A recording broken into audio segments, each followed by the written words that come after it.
नमस्कार मित्रांनो, आपण आता मोटर चालू करण्यासाठी आलो होतो. तर मित्रांनो, आपल्या गावाला पाणी द्यायचं होतं. तर या ठिकाणी आलं असताना हे काही शेजाऱ्याचं जे तुषार आहे, हरभऱ्याला लावलेलं, हे तुषारचं पाणी आपल्या स्टार्टरवर गेलं. स्टार्टरवर पोतं टाकलेलं होतं, पण ते वर असल्यामुळं स्टार्टरवर गेलं. पण स्टार्टरमधले जे मोटरीकडे जाणारं कनेक्शन आहे, हे बघून घेऊ शकता. हे कनेक्शन पाण्याच्या याच्यामुळं गंजल्यावर झालेले. तर ही वायर पूर्णपणे जळली, बघून घेऊ शकता आपण. हे पूर्णपणे जळले मित्रांनो. तर आता आपल्याला ह्या डायरेक्ट ह्या पट्ट्यात बदलायच्या. पट्ट्या बदलून आपण मोटर चालू करून बघणार आहोत. तर आता फ्यूज काढून घेतलेले प्रथमतः, त्याच्यानंतर हे वरले वायर काढून घेऊ. फ्यूज आधी काढून घेतले मित्रांनो, त्याच्यानंतर हे वायर. आता हे खालचे वायर तर जळालेच होते, हे काढून घेऊ. काढून घेतल्यास नंतर आपण स्टार्टर बाजूला काढून घेऊ. आपलं जे ही मोठीचं पहिलं जुनं मोठीचं हे या ठिकाणी वाटा, या ठिकाणी आपण बसणार आहोत. तर मित्रांनो, आपण या ठिकाणी आता आपण ह्या ज्या पट्ट्या गेलेल्या आहेत, ह्या तीनच गेलेल्या आहेत. आपण ह्या 3 नव्या पट्ट्या टाकणार मित्रांनो. तर आता समोर तुम्हाला दाखवू.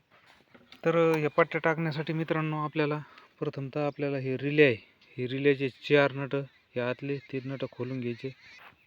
तर मित्रांनो, त्याच्यासाठी आपल्याला हे नट खोलणं गरजेचं आहे. पहिले नट खोलून घेतल्यानंतर हे वायर काढून असं ठेवायचं, जेणेकरून नंतर आपल्याला जोडता आलं पाहिजे. तर रिलेच्या खालचे हे नट असते, हे नट व्यवस्थित खोलून घ्यायचे. 4 नट आपण खोलून घेऊ, म्हणजे आपला रिले निघन. नट खोललेले आहेत आपण. तर नट खोलून घेतलेले मित्रांनो. पण याच्यामध्ये आता एक लक्षात ठेवायचं, आपल्याला हे वायरिंग कुठं जोडायची माहीत नसेल, तर त्याच्यामुळं इथं न खोलता हे खाली जे कॉयल आहे, हे कॉयलचं वायर खोलून घ्यायचं, जेणेकरून आपल्याला व्यवस्थितरित्या बसवता येईल. नाही तर आपण हे जर वायर खोललं तर हे इथं बसेल किंवा कुठं दुसऱ्या ठिकाणी बसवलं तर मोटर चालणार नाही. त्याच्यामुळं आपण हे खोलून घ्यायचं, जेणेकरून रिल्या व्यवस्थित काढता येईल. बघा, हे रिल्या बाहेर निघलेला आहे. रिले एक साईडला ठेवून घ्यायचं. रिल्यामध्ये काही प्रॉब्लेम नाही. आपला जे प्रॉब्लेम आहे तो ह्या 3 पट्ट्या बदलून घ्यायच्या आपल्याला. तर मित्रांनो, ह्या पट्ट्या आता खोलून घेतो मी, दुसऱ्या पट्ट्या टाकून देतो. तर ह्या पट्ट्या 2IT1 आणि 4T1 आणि 6T3 ह्या पट्ट्या आपल्याला बदलून घ्यायच्यात. तर बघू आपण. तर आपण या पट्ट्याचे नट काढून घेतलेले मित्रांनो. आता या पट्ट्या व्यवस्थित काढून घेऊ. ह्या बघा, ही एक पट्टी ठिकाणी ठेवतो. ही एक पट्टी ही खराब झाली पूर्णपणे, आणि ही एक पट्टी. आता हे 3 पट्ट्या आपण काढून घेतलेले, पूर्णपणे खराब झाले. त्याचे काही हे जे नट आहे, हे नटही काम करीत नव्हते, म्हणजे बिंगाण नव्हते. तर आपण दुसऱ्या पट्ट्या टाकून घेऊ. आता ह्या पट्ट्या आपल्या 3, तर हे टाकून घेऊ मित्रांनो. आता मित्रांनो, आपण व्यवस्थित ह्या पट्ट्या बसून घेतलेले या ठिकाणी, हे काढून घेतल्या आणि हे बसून घेतलेले. आता आपल्याला रिले फिट करायचं. तर आपण आता रिल्या बसून घेऊ मित्रांनो. एकदम असा व्यवस्थित रिल्या बसून घ्यायचा. हे वायर ध्यानात ठेवा, हे वायर याला बसून घ्यायचं. हे वायर 14 पॉईंटला बसून घ्यायचं मित्रांनो. आणि हे जे हे आलेलं 96चं, हे 96चं डायरेक्ट कॉईलच्या दुसऱ्या बाजूला खालून असं पॅक बसून घ्यायचं आणि पॅक आवळून घ्यायचं. तर मित्रांनो, आपलं फायनली स्टार्टरच्या पट्ट्या बदलणं झालेले. आपण आता जोडून घेऊ. तर प्रथमतः आपण 2 क्रो घेतलेली ट्रॅक्टरला फिट करण्यासाठी.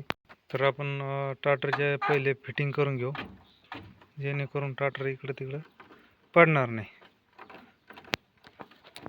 एक क्रो फिट केला, दुसरा क्रो फिट झालेला आहे. पण सर्वात महत्त्वाची गोष्ट म्हणजे वायरिंग करताना फक्त एक काळजी घ्यायची, वन साईड. आता आपण काय करते, काही शेतकरी ह्या प्रकारे जे वायर असते हे टाकून घेते. तसं नाही करायचं. डायरेक्ट याचे 2 भाग करायचे. असे 2 भाग केल्यानंतर ह्या नटाच्या ह्या बाजूला एक भाग आणि ह्या बाजूने एक भाग असा टाकून घ्यायचा. आता L11 आपण जोडून घेतलेलं आहे. आणि कॉईलचं ती वायर जोडून घेतलेली मित्रांनो. परत आपले जे मेन कनेक्शन येणार आहे ते कनेक्शन फिट केलेलं मित्रांनो. आता फिट केलेलं आहे 5L3 94ला हे पिवळं वायर फिट केलं आहे. तर मी मित्रांनो वरली वायरिंग झालेली, खालची वायरिंग सोपी. खालची वायरिंग हे आपले मोटरीचे जे येणार आहे आउटपुट इनपुट, तर हे याला जोडून घ्यायचे स्टार्टरच्या आउटपुटला. तर मित्रांनो आता सर्वात महत्त्वाचा पॉईंट सांगणार आहे तुमची, जेणेकरून मोटर कधीच जळणार नाही.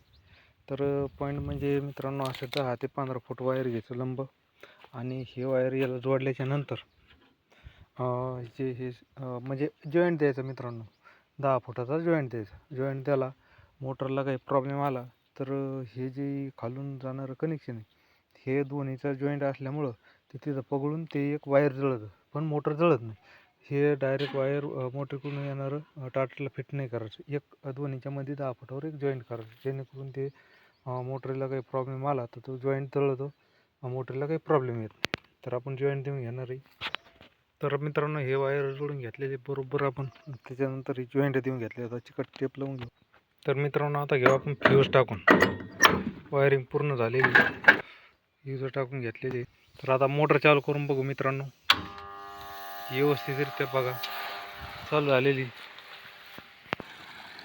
हे बघा या ठिकाणी मोटर चालू झालेली, एकदम ओके काम झालेलं मित्रांनो, व्यवस्थित चालू झालेले. तर मित्रांनो समोरच आपण या टाटरच्या आवाजाचा एक व्हिडिओ टाकणार आहे, जेणेकरून आपल्या टाटरनं आवाज द्यायला नाही पाहिजे. बघून घेऊ शकता पाणी वरच आहे, त्यातले 15 फुटावर पाणी मित्रांनो. तर मित्रांनो व्हिडिओ आवडला असेल लाईक करा, शेअर करा, कमेंट करा.